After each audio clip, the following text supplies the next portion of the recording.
Queen Marchesa versus the First Sliver. And we're up against friend of the channel Jolt from jolt539 and the EDH Lounge. We're going to keep this. We don't have any white, unfortunately, but we might make use of the wear. I imagine Jolt will be using rocks to get into Wooburg for the First Sliver. I'm not too familiar with Jolt's First Sliver deck. Let's get down the tap land and pass straight over.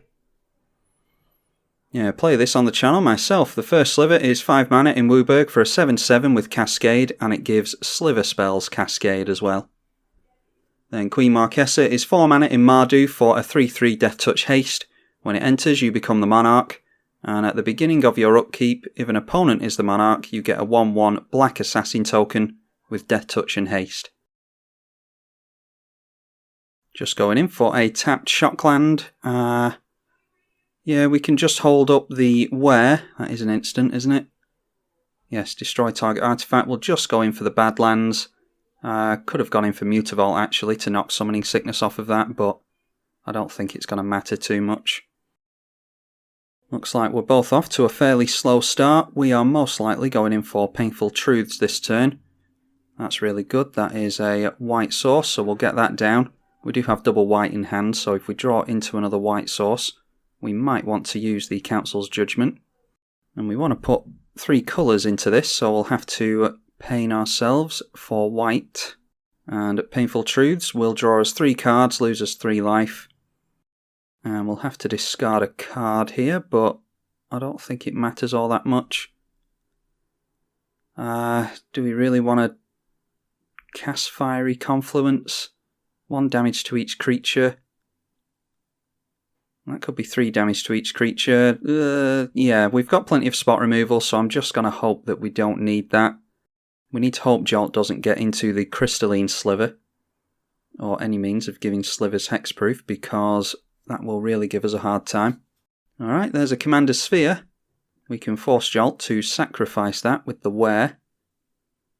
Yeah, so why don't we get down the Young Pyromancer first. Might as well get some use out of that, and then we'll knock Summoning Sickness off the Mutavault for next turn.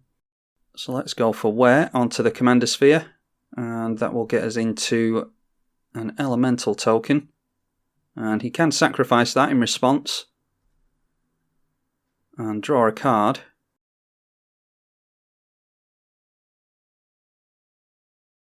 Alright, there's a Warm Power Stone and another coloured source, so I'm pretty sure they can get into any other coloured source here and then go for their commander. So I think we just go for Queen Marchesa here. Yeah, I don't think we need to worry about the Warm Power Stone just yet. If we get rid of their commander, it would be good to get rid of the Warm Power Stone as well, because this will pay for the commander tax. But right now, I think we're okay to just go for Queen Marchesa. And that will get some more card draw going for us. We'll get this tap land out of the way in Bojuka Bog. Exile the 2 cards from the graveyard, and then swing in for 5-6 points of damage. Draw into Demonic Tutor, so that can get us into a board wipe if Jolt starts getting a load of stuff going with the First Sliver. Yep, there's a fetch, so it looks like we're going to see our opponent's commander right now. And cascading into a Brainstorm could be much worse than that, so not too disappointed in seeing a Brainstorm. Now, a full grip of 7 is quite worrying while the First Sliver is in play. I don't imagine they can cast too many Slivers for 2 colourless mana. Okay, getting into another white source is really nice. Let's go for Demonic Tutor, and I think we will try and pacify the First Sliver. Yeah, let's try a Darksteel Mutation here. That will give it Indestructible and make it a 0/1 with no abilities. And then we will swing in and probably just go for the Night's Whisper. Or we could hold up the D-Spark. Yep, blocking the Queen Marchesa to save some commander damage makes perfect sense. Yeah, we've got a land drop for next turn, so I say we hold up the D-Spark here. We don't need to go for Night's Whisper just yet. especially with us drawing a card with the Monarch. Unexpectedly absent, we cannot cast, unfortunately, we don't have double white. Okay, more mana in the Mana Crypt.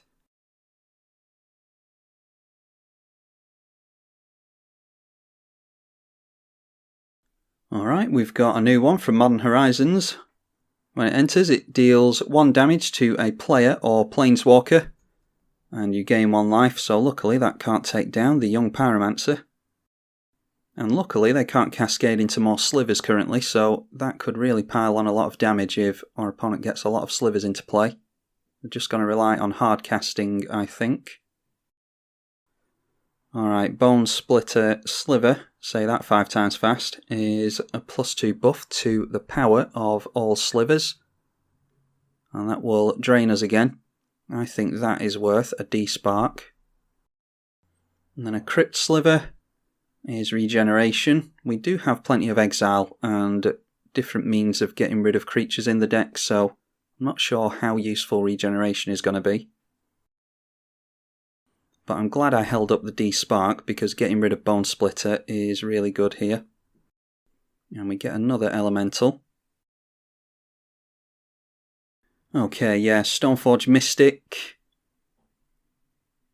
We can grab a Jitte with that, or a Skull Clamp for the Elementals, but I think I prefer the Jitte here, because it will deal with these slivers nicely. So let's go for Stoneforge Mystic. We'll grab the Jitte and play and equip that. Put it on an Elemental that we don't care about whether or not we swing in with. And let's go in at our opponent. If they want to double block on Queen Marchesa, then that is fine. Again, blocking with the indestructible First Sliver to save commander damage, that makes perfect sense. And then deciding to block with the Elemental, we'll still get the counters onto the Jitte because it just needs to deal damage in any form. Combat damage in any form, that is. So let's get the counters on there. And then I think we wait on the activation for the Jitte. Yeah, remove a counter. And the target creature gets -1/-1. We can kill this in our opponent's turn. Let's just have a look at what else they might have first. Drawing into a land for next turn off of the Monarchy, that's good. Just a case of having Jolt get rid of all of his cards from hand at the moment. We are generating good card advantage here. Okay, Sliver Overlord, and they can tutor for something there. Yeah, really wishing that we had a Path to Exile or something for that. They can gain control of a Sliver for 3, and they can also tutor for a Sliver for 3 as well. Not really sure what they would want to go for though. Now, had Jolt have swung in with the Lava Belly Sliver there, we would have just taken it. I'm going to keep the counters on the Jitte because I'm not sure what he's going to tutor for with the Sliver Overlord. And we might wish that we had more counters on Jitte. So I'm just going to leave them for now. Alright, a Sol Ring is really nice. Let's get that straight down. Then we can play this land and let's go for some card draw with the Night's Whisper. Have to watch our life total here. Okay, we just clear some lands off the top, that's alright. Yeah, so let's go for equipping the Jitte and swinging in with an Elemental again. Just going to wait on killing the Sliver Overlord currently because if Jolt goes for the tutor at the end of the turn, which I think he might do, then we can unexpectedly absent that for 0, put it on top of the library, and it will get shuffled into the deck then. We can do that at instant speed, so unfortunately don't have the white mana to hold up the Anguished Unmaking as well. But we do have 4 counters on the Jitte at least. Alright, in response to the card draw, yeah, he does get another tutor. Let's just see what he gets first. I think he's going to tutor a couple of times here. And he gets the slivers into hand either way. So we might as well just really take him by surprise here. You never know, he might have some kind of counter a spell or a triggered ability of some kind. Yep, going for the artifact destruction and enchantment destruction, which we really don't want to see. But we can kill that off with the Jitte at least. Yeah, so I say we can play around that. Yep, and going for the tutor again with Sliver Overlord. In response to the tutor, we will unexpectedly absent with the Sliver Overlord. That can go on top of the owner's library. Now they could tutor for the Sliver Overlord with the Sliver Overlord's tutor effect and get it straight back into hand, but it at least gets it off the field and it keeps them from getting card advantage with the Sliver Overlord in that case. So that goes back on top of its owner's library, and like I said, with this tutor they can get it back into hand if they want to. Going for the Quick Sliver, and that's Flash. Yeah, we can also get rid of that with the Umezawa's Jitte. But what we can't do, if the Harmonic Sliver comes into play first, what we'll probably do is encourage them to blow up the Jitte, and then after that he'll probably go for the Darksteel mutation. It just depends on what he goes for first, to be honest. Looks like we're going to see the Harmonic Sliver here. Yep. Be intrigued to see where that's pointed. Yep, it is pointed at the Umezawa's Jitte. So we will minus down on the Harmonic Sliver. And in comes the Flash Sliver. Before that enters, we're going to go after the commander. What's it called? The First Sliver. Now, can he get down the First Sliver? I don't know if he's made a land drop this turn. He might be able to replay the First Sliver at flash speed. And now we can actually get rid of the Quick Sliver as well, because that is going to destroy some more of our artifacts, isn't it? Oh, it can actually only go after the Sol Ring. Now, the problem is that if he plays any more slivers at instant speed, he will have to blow up some of his own artifacts. This isn't a May ability. So that's something that you are forced into. Let's finally take 2 off here and go after the Lava Belly. We will get rid of all 3 slivers. Okay, going after the Lifelink. That is a really good sliver, but luckily we've got removal for it. We'll just concentrate on getting rid of these 3. And then down will come the Siphon Sliver. And I'm sure I pointed one of the Jitte triggers at the Quick Sliver. I don't know what happened there. Oh no, it wasn't the Quick Sliver, it was the Harmonic Sliver, the First Sliver, and 2 on Lava Belly. Yeah, I thought I targeted this, but apparently not. Let's go for Reflecting Pool here. And then a Duress on our opponent. Have a look at what he's got going on. Sounds good. Oh, there's Sliver Queen. Yeah, we're going to struggle against this, I think. Yeah, Essence Sliver is more lifelink. And then there's generating a lot of creatures with the Sliver Queen. At least we know it's coming. Let's just go for Mutavault here. And we have to pile on as much damage as we possibly can. So we'll offer up the trade for the Young Pyromancer and for the Mutavault. Yep, just deciding to block with an Elemental, so the damage from these things is cancelled out, but at least we get 5, 6, 7 points of damage onto our opponent. Now, Council's Judgment. Do I want rid of the Siphon Sliver or the Quick Sliver? I think I'd rather get rid of Flash here. We'll see what we draw into. I'm not hopeful that we're going to manage to wriggle our way out of this one. Okay, more removal in Oblivion Ring isn't terrible. We're at such a low life total now that I don't feel comfortable going for Necropotence, but we may have to next turn. I would think Jolt would go for the First Sliver again here. That's exactly what he's going for. Let's see how lucky he is with the Cascade. That's another cantrip, that's good for us. Scry 2 and draw.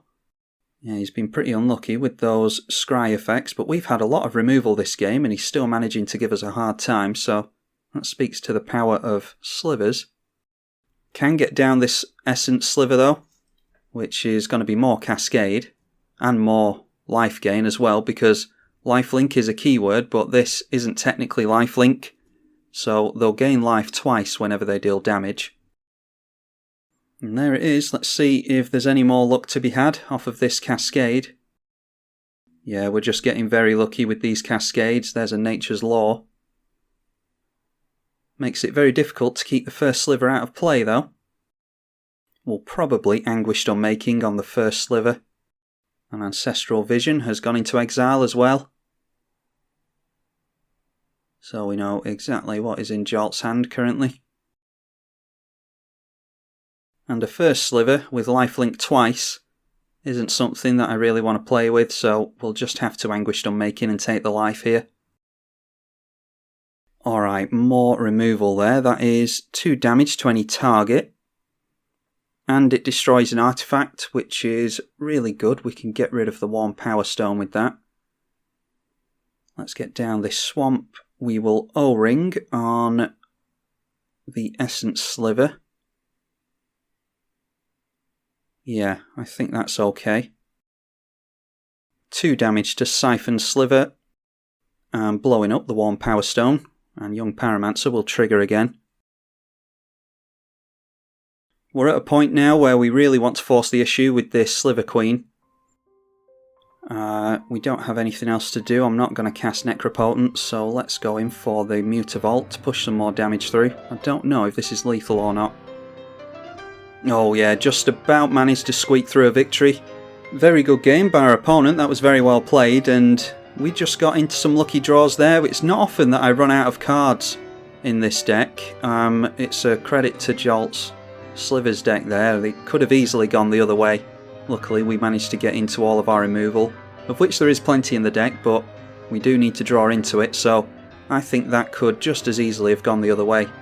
Be sure to go and check out Jolt's channel. I imagine that anyone subscribed to this channel is also subscribed to Jolt's, but be sure to go and watch it from his perspective as well.